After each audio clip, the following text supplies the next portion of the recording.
Hello বন্ধুরা, তোমরা যারা ক্লাস 5, 6, 7, 8-এ পড়ো তাদের জন্য এই রাইটিংটা ইম্পর্ট্যান্ট।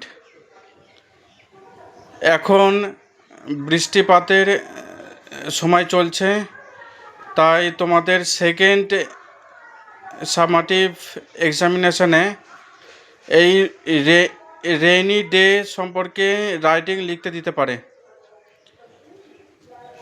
আমার কাছে যারা পড়তে আসে তাদের স্কুলগুলোতে এই রাইটিংটা কমন দিয়েছে, তাই ভাবলাম তোমাদেরকেও এই রাইটিংটা শেয়ার করে দিই, যাতে যদি তোমাদের পরীক্ষায় আসে তোমরা লিখতে পারো। তোমরা সুন্দরভাবে খাতায় টুকে নেবে,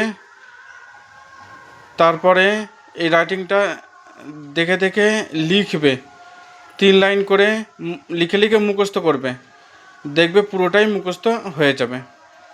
আর যদি কোনো বানান বুঝতে না পারো আমাকে কমেন্ট করে জানাবে, আমি সেই বানানটা কি হবে বলে দেবো। Thank you.